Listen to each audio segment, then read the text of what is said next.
지난 6월 강원도 동해안에서 잡은 커다란 물고기가 어선에 가득합니다. 참다랑어입니다. 태평양의 따뜻한 물에서 사는 참다랑어가 따뜻해진 바닷물을 따라 동해로 북상했습니다. 제주도 근해에서 잡힌 커다란 참다랑어를 바닥으로 내리고 있습니다. 가장 큰 다랑어는 150kg이 넘습니다.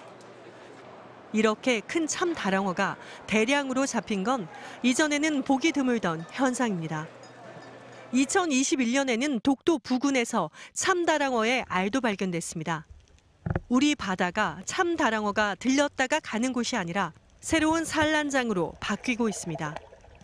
이런 변화는 바닷속 유전자 분석에서도 드러났습니다.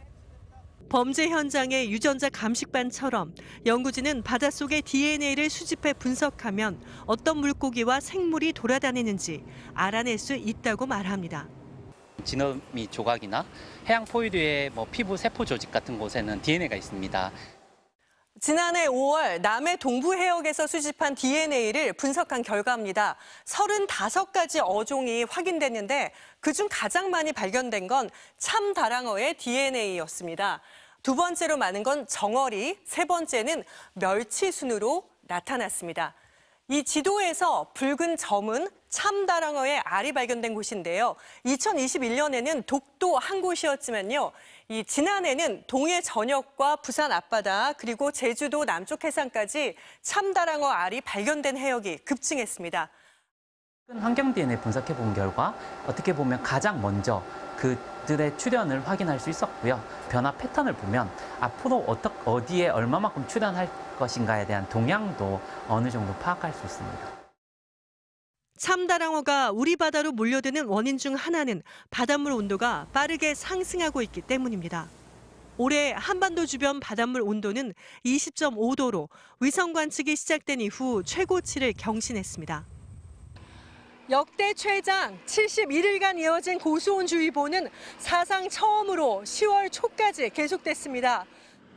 더 뜨거워진 바다에서 늘어나는 종이 있다면 사로징어와 명태 등 줄어드는 종도 많습니다. 겨울이 다가오는 11월 중순의 강릉 앞바다. 따뜻한 바다를 좋아하는 전갱이 무리가 바다를 누빕니다. 사람이 다가가자 주위를 둘러싸며 원을 그립니다. 변화하는 지구에서도 인간과 자연은 공존의 길을 찾아야 합니다. MBC 뉴스 현인아입니다. 길이 50cm가 넘는 물고기들이 정박한 어선 위에 가득 놓였습니다. 남태평양 같은 따뜻한 물에서 나는 참치, 참다랑어입니다. 참다랑어를 잡아먹으러 상어도 따라 올라와 동해안에서만 지난해는 14건 확인됐고 올해도 벌써 13건이나 목격됐습니다. 속초시 청호동의 수협 위판장. 조업을 나갔던 배들이 하나둘 도착해 잡아온 물고기들을 풀어놓습니다. 그런데 위판장을 가득 메운 생선은 겨울에 많이 잡히는 청어입니다. 지금 청어만 나고 아무것도 나지를 않아요. 지금 고기가 없어, 아예 없어. 가재미 양도 엄청 나야 되는데 지금 가재미도 없고 그나마 조금 있는 건 이제 대구만 조금 들어오고 없어요. 속초와 주문진 불과 60km 거리를 두고 한류성 어종과 아열대성 어종이 함께 잡히는 겁니다. 어제는 청어가 많이 잡혔지만 오늘은 이렇게 다랑어가 많이 잡혔습니다. 하루 사이에 찬물에서 나는 물고기와 따뜻한 물에서 나는 물고기가 번갈아 많이 잡힌 겁니다. 요즘 동해안 바다 수온은 청어가 많이 잡히는 13, 14도에서 참다랑어가 많이 나는 20도 이상까지 변화무쌍하게 달라지고 있습니다.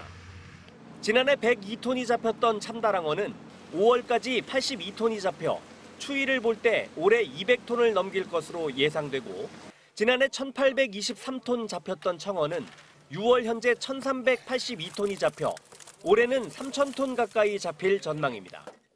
참다랑어가 동해안 쪽으로 많이 유입되고 있는 상황이며 지난 주에 냉수대가 발생했는데 찬물을 좋아하는 청어가 또 많이 들어오다 보니까 동시에 잡히는 그런 기이한 현상이. 국립수산과학원은 동해안 일대에 내려져 있는 냉수대 주의보가 해제된 뒤 수온이 평년과 비슷한 수준으로 회복될 것으로 예상했습니다. MBC 뉴스 김인성입니다.